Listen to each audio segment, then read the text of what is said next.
안녕하십니까. 반갑습니다.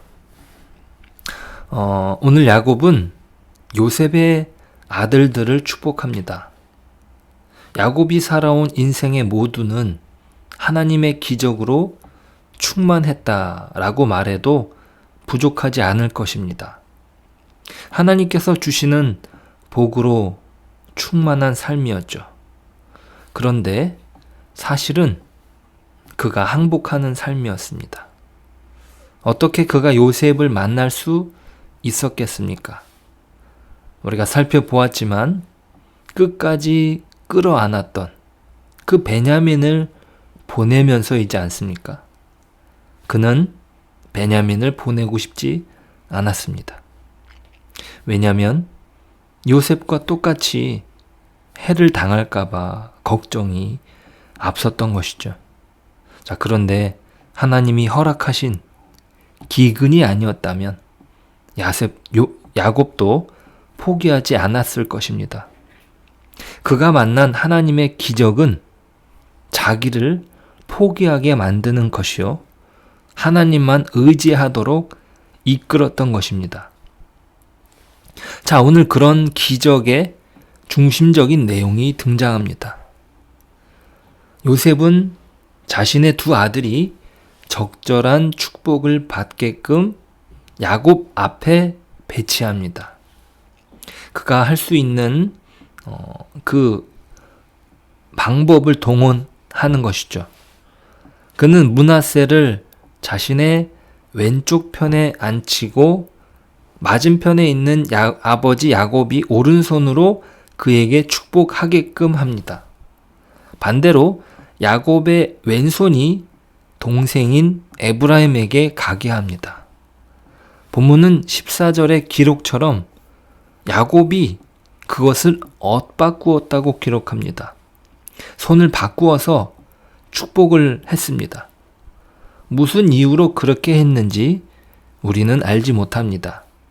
그가 늙어서 앞이 보이지 않아 그랬는지, 또 속여왔던 그의 방법을, 그의 인생 속에 그런 어떤 속임수의 방법을 그가 썼는데 지금도 그것을 사용하고 있는지 알 수 없습니다.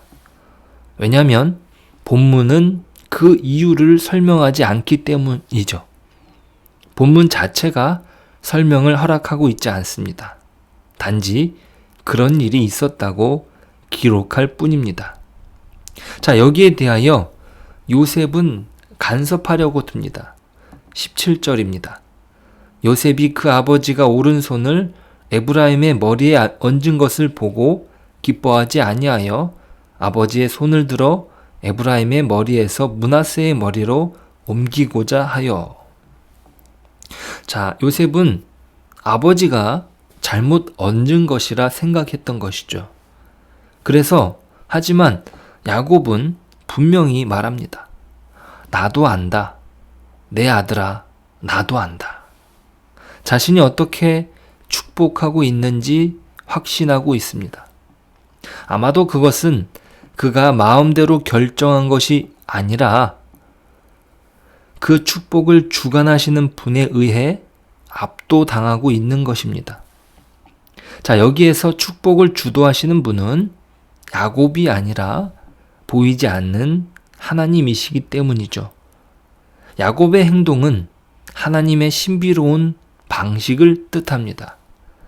그가 평생에 경험했던 하나님의 기적이 자신을 인도해 오셨던 것처럼 지금 요셉의 아들들을 축복하는 현장에서도 동일하게 역사한다는 것을 그가 느끼고 있는 것이죠. 야곱을 주도해 주셨던 하나님께서 지금도 역사하고 있는 것입니다. 요셉의 생각과는 다르게 이루어지고 또 그것을 고치려 했지만 하나님께서 주관하시는 것이라 야곱은 그대로 진행합니다. 결국에 축복은 늙은 야곱에게 달린 것이 아니라 하나님의 권능에 달려 있는 것이죠. 하나님의 복은 그것이 정해진 길을 갑니다. 어느 누구도 그것을 막지 못하는 것이죠. 이것이 야곱이 경험했던 것입니다. 자, 오늘 본문에서 우리는 하나님의 자유하심을 확인할 수 있습니다.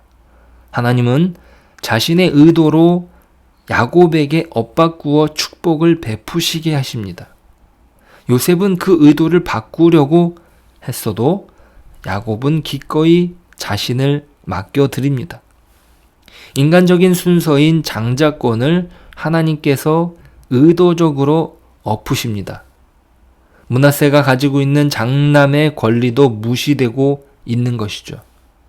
어쩌면 야곱은 에서와의 관계 속에서 경험한 오랜 고통의 역사를 다시 반복하고 싶지 않았을 것입니다. 그래서 요셉이 의도하는 대로 손을 그대로 얹을 수도 있었습니다. 하지만 야곱은 그렇게 하지 않습니다. 왜냐하면 그것은 자신의 뜻이 아니라 하나님의 뜻이기 때문이죠. 축복의 권능을 가지고 있는 그의 오른손, 미래를 부여잡고 있는 그의 오른손은 동생인 에브라임의 머리에 놓입니다. 자, 야곱은 자기 마음대로 하기를 거부합니다. 자신이 믿는 하나님은 그렇게 자신을 인도해 오셨기 때문이죠. 요셉을 극적으로 만나게 하신 것에는 하나님의 야곱 자신을 꺾으심이 있었기 때문입니다. 기근이 계속되지 않았다면 베냐민은 내어줄 생각도 안 했던 야곱이었죠. 그를 꺾으신 이가 하나님이십니다. 오늘 축복의 손을 얹게 하신 이도 하나님임을 야곱이 믿고 있습니다. 그 하나님은 나중에 애굽의 학대를 받는 이스라엘을 모세를 통하여 구출해 내십니다. 그 하나님은 사울과 골리앗과 다윗의 형들 앞에서 제일 막내였던 다윗과 함께 하십니다. 그 하나님이야말로 십자가에 달리신 예수님을 살리신 분이시죠. 예수님은 소경과 안진뱅이와 한센병자와 귀머거리와 가난한 자를 건져주신 분이십니다. 그가 건져주신 그 무리들은 장자권의 특권에서 소외된 자들입니다. 그러기에 야곱은 자신의 뜻대로가 아니라 하나님의 뜻을 따르는 것입니다. 자, 오늘 그러한 축복의 혜택을 받은 사람들이 누구입니까? 우리이지 않습니까? 예수님께서 소외되고 외면받은 사람들을 끌어안아 주시며 생명의 길로 인도해 주시지 않았다면 불가능한 축복의 은혜를 우리가 누리고 있습니다. 야곱의 손을 주관하시는 하나님께서 그 놀라운 축복의 손길을 통하여 온 세상을 향하신 구원의 은혜를 베푸신 그 하나님의 은혜 앞에서 우리가 감사하고 또 우리가 하나님의 자녀된 그 복된 신자의 은혜를 기억하고 또 신자의 책임된 삶을 살아가는 저와 여러분 되길 소망합니다. 기도하겠습니다. 하나님 감사합니다. 오늘도 우리에게 새 생명을 허락하시고 또 우리를 하나님의 자녀로 삼으시며 하나님께서 뜻하신 그 길 위에 우리를 설 수 있도록 인도하신 하나님 감사합니다. 오늘 야곱의 손을 엇바꾸시며 하나님의 뜻과 하나님의 선하신 계획 가운데 야곱과 또 그 가족들을 인도해 주시는 것처럼 또 우리의 삶을 오늘도 인도해 주실 것을 믿습니다. 오늘 우리의 삶을 하나님께 맡겨드리는 저희들이 되길 소망합니다. 그리하여 하나님의 주시는 은혜를 누리고 하나님이 주시는 복을 우리의 자랑으로 삼아 오늘 하루도 승리하는 저희들이 되게 하여 주옵소서. 예수님의 이름으로 기도드립니다. 아멘.